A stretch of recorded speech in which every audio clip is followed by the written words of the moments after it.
Hey Geeks, Tim Tibbetts here with MajorGeeks.com. Today we're looking at Shortcut Scanner.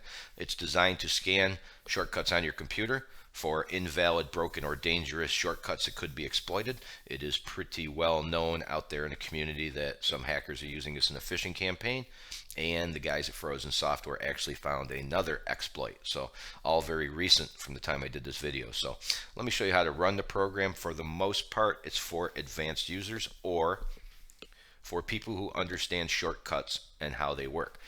Now, mine's not going to show a lot because, well, I don't have a lot of shortcuts on my desktop, but I've seen people with their whole desktop is shortcuts. So it's a portable app, 64-bit, 32-bit, so you're going to want to extract it and run it so that it works properly.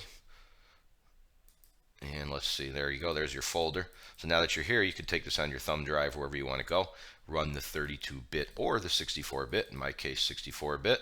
Let's get her open and spread it out a little bit and show you what she does. Again, not a difficult program to use, but just so you got to look at it. We like to do these videos because they're a little more interesting in looking at static screenshots. So here you go. Click down right here where this arrow is, and you can decide if you're out on the job, you can decide whether you need to scan a specific shortcut you think's a problem or a folder, a specific drive. However, the full scan's pretty fast, so just go ahead and do that. It's going to take a look and it's going to break you down into 3 different categories. I can't show you all of them because there are thousands and thousands of possibilities on shortcuts of what they could be. There's just no way I can do them all.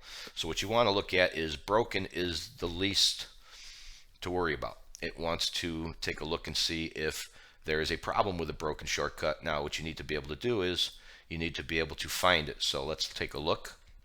As you can see, just to give you an idea, so we want to go into our program files, x86, find our VMware, and you can kind of click back and forth as you go. There's your VMware. So let's say I forgot where I'm at. Program files, x86, VMware Workstation Resources. And there is resources, and there is the shared link that you're seeing here.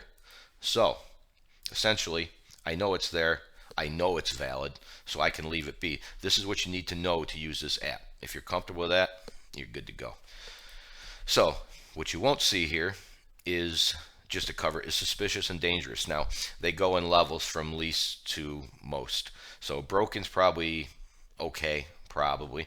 Suspicious, you should take a look. And dangerous is probably dangerous. So take a look at it. He has it set up with arguments. So basically, his arguments are if it points to a command prompt, if it contains dangerous known keywords, if there's an argument overflow, if there's a shortcut file, it's a certain size, or if it contains any of those +1. So if you do come up with something under the dangerous level, see it here, broken, then you'll see suspicious, and then you'll see dangerous if you have any. So it's those categories with a subcategory here. You can select it, and then you can come here and you can actually just clean only the dangerous if they all look bad to you, and obviously suspicious and broken. Or, and be careful with this, something he could probably fix. I've hit this before and with this unchecked, and whoops, so you could make a real mess out of that. That could use a little adjusting. There is a way to look at things differently, as you can see. So see it, don't see the details. Put it to the side, right here.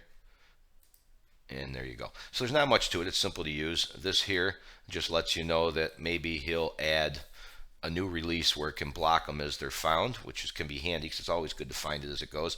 Be a neat little tool to embed into some of the antivirus programs out there, if you ask me, but there you go. So it's not hard to use. It can get a little more advanced if you want, but for the most part, there is no need. So give it a little scan, and once again, make sure you know what shortcuts are and what they're pointing to, and whether it's valid or not, so that the shortcuts don't break on you. It's not the end of the world, but try and be careful with it. So there you go. Pretty easy to use, and awful handy if you ask me. So as always, click subscribe. Thanks for watching. See you next time.